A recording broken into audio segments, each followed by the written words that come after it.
السلام علیکم ورحمۃ اللہ وبرکاتہ۔ سامعین، اب جو کتاب سماعت فرما رہے ہیں اس کا نام ہے شرائع دعائے کمیل۔ کتاب کے مصنف ہیں استاد شیخ حسین انصاریان۔ کتاب کا ترجمہ کیا ہے اقبال حیدر حیدری نے۔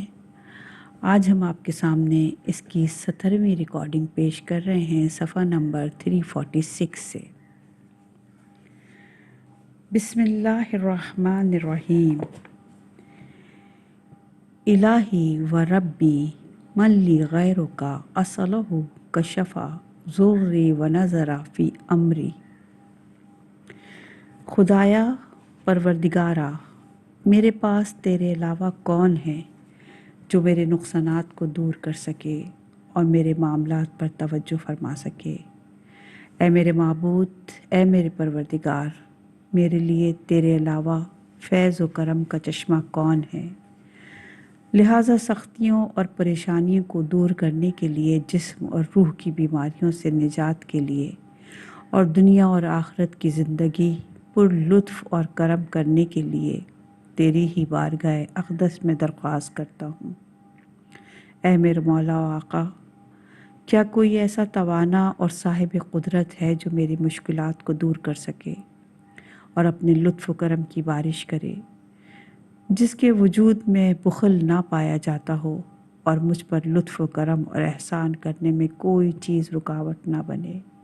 صرف تیری ہی ذات تمام کمالات کی حامل اور ہر عیب سے پاک و پاکیزہ ہے۔ پالنے والے، میں تیرے علاوہ جس کی پناہ تلاش کروں اور اپنی حاجت روائی اور مشکلات کو دور کرنے کے لیے درخواست کروں، یا تو مجھ پر مہربان اور دل سوز نہیں ہے، یا اس کام کے کرنے پر وہ قادر نہیں ہے اور مجبور اور لاچار ہے، یا بخل سے کام لیتا ہے، یا تیری مشیت اور تیرا ارادہ میرے اور اس کے درمیان حائل ہے، لہٰذا وہ میری مشکل کو حل نہیں کر سکتا۔ لہٰذا مجھ پر واجب اور ضروری ہے کہ تیرے دروازے پر جھولی پھیلاؤں اور مخلوق سے بیزار ہو جاؤں، مکمل طور پر تیرے اوپر اعتماد اور بھروسہ کروں اور اپنا کاسہ گدائی تیرے ہی سامنے پھیلاؤں، غیروں خصوصاً دوستوں اور رشتہ داروں سے نا امید ہو کر صرف تیری ہی ذات سے امیدوار ہوں، اور تیری ہی ذات بابرکت سے تواضع، انکساری اور ذلت طلب کروں کہ ہر نقصان کو مجھ سے دور فرما اور تمام پریشانیوں کی سختی کو دور فرما، اور میری بری صفات اور برے حالات کو دور کر دے، اور مجھے ہر ظاہری اور باطنی سختیوں سے نجات بخش دے۔ ہر جسمی اور روحانی بیماری کو مجھ سے دور فرما، اور ہر آسیب اور آفت کو میری زندگی سے دور فرما دے۔ جی ہاں، انسان کو چاہیے کہ دریا میں غرق ہونے والے کی طرح بے سہارا ہو کر صرف رحمت خدا کے ساحل کا امیدوار ہو، خدا کی بارگاہ میں گریہ ازاری کرے تاکہ اس کی دعا مخلوق سے منقطع ہو کر باب اجابت سے ٹکرائے، جیسا کہ خداوند عالم نے حضرت عیسیٰ علیہ السلام سے فرمایا، اے عیسیٰ، مجھے اس طرح پکارو جیسے غرق ہونے والے کو کوئی بچانے والا نہ ہو۔ امام جعفر صادق علیہ السلام فرماتے ہیں، جب بھی تم سے کوئی یہ چاہے کہ خدا اس کی درخواست کو رد نہ کرے تو تمام لوگوں سے مایوس ہو جائے اور خدا کے علاوہ کسی سے امید نہ رکھے، کیونکہ جب خداوند عالم بندے کی اس حالت کو دیکھتا ہے تو بندہ جو چاہتا ہے اس کو عطا کر دیتا ہے۔ یہ حدیث اصول کافی کی جلد نمبر 2 اور 148 باب میں استفناء عن الناس حدیث نمبر 2 میں موجود ہے۔ جو شخص بھی اپنی زبان پر ان فقرات کو جاری کرے، یا الہی و یا سیدی، اے میرے معبود، تو اپنے دل سے معبود حقیقی کے علاوہ دوسروں کی امید کو دل سے نکال دینا ضروری ہے، اور دنیا کے مال و دولت، عہدہ اور مقام اور دنیا کی دوسری ظاہری چیزوں کو نعمت اور وسیلہ تصور کر کے خداوند عالم نے اس کی زندگی کے لیے وسائل فراہم کیے ہیں، اور ان میں سے کسی ایک کو بھی معبود یا حاکم کے عنوان سے انتخاب کرنے سے بہت زیادہ پرہیز کرے، کیونکہ اگر خدا کے علاوہ کسی بھی چیز کو معبود کے عنوان سے اعتبار کرے تو گویا اس نے شرک کیا ہے، اور کسی بھی مشرک کی دعا قبول نہیں ہوگی۔ جو شخص کہتا ہے ربی، اے میرے مالک اور پالنے والے، تو اس کو چاہیے کہ ظاہری اور باطنی فرعون جیسے معبود کی عبودیت سے دل کو آزاد کرے اور صرف الہی رنگ اختیار کرے، کیونکہ اگر کوئی شخص باطل ارباب کی پیروی کرے اور ان کے رنگ کو اپنائے، اگر جا وہ مضطر اور پریشان ہو کر دعا کرے، لیکن پھر بھی اس کی دعا قبول نہیں ہوگی۔ جی ہاں، کوئی بھی مخلوق اس پروردگار کی اجازت کے بغیر ذرہ برابر بھی کسی کو فائدہ نہیں پہنچا سکتی۔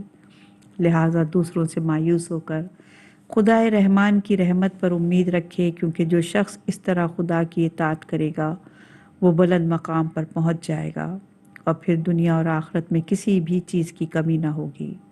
اور اگر خدا اس کے ساتھ نہیں ہے، یعنی وہ خدا کا مطیع اور فرما بردار بندہ نہیں ہے، تو پھر دنیا اور آخرت دونوں ہی میں خسارہ ہے۔ خدا کے عاشق بندے جو خدا اور اس کی مخلوقات کی معرفت رکھتے ہیں اور جانتے ہیں کہ مخلوقات میں اتنی طاقت نہیں ہے کہ اس کی مشکلات کو حل کر سکے، اور نہ ہی اس دنیا کی چکی کسی غیر کے ارادے اور اختیار سے چل رہی ہے، وہ ہمیشہ اپنے محبوب اور معشوق حقیقی کی نسبت وجد اور نشاط میں ہوتے ہیں، اور زندگی کے تمام مراحل میں اپنے معبود سے راضی اور خوشحال رہتے ہیں، نیز اپنی مشکلات کو حل کرنے کے لیے اس کے علاوہ کسی غیر کو حلال مشکلات نہیں سمجھتے۔ اسی وجہ سے اس خدا کی بارگاہ میں عرض کرتے ہیں، اور جب جناب موسیٰ علیہ السلام کی طرح عاشقانہ بارگاہ رب العزت میں عرض کرتے ہیں، پالنے والے، میرے کشکول گدائی میں ایسی چیز ہے جو تیرے خزانے میں بھی نہیں ہے۔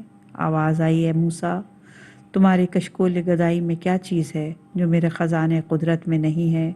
تو جناب موسیٰ نے عرض کیا، میرے خزانے میں تجھ جیسا خدا ہے جو تیرے پاس نہیں ہے۔ ایک ماں بیٹے کا واقعہ۔ ایک عارف و زاہد سے مروی ہے کہ ایک ماں نے اپنے نوجوان بیٹے کو اس کی نافرمانی اور نصیحت قبول نہ کرنے کی وجہ سے گھر سے نکال دیا اور اس سے کہا، جا، تو میرا بیٹا نہیں ہے۔ وہ باہر چلا گیا اور گھنٹوں تک بچوں کے ساتھ کھیلتا رہا، یہاں تک کہ مغرب کا وقت آ گیا۔ سب بچے اپنے اپنے گھر چلے گئے۔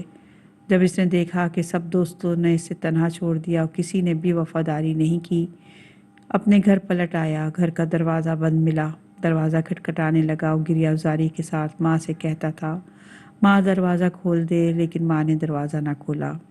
ادھر سے ایک عالم بزرگوار کا گزر ہوا۔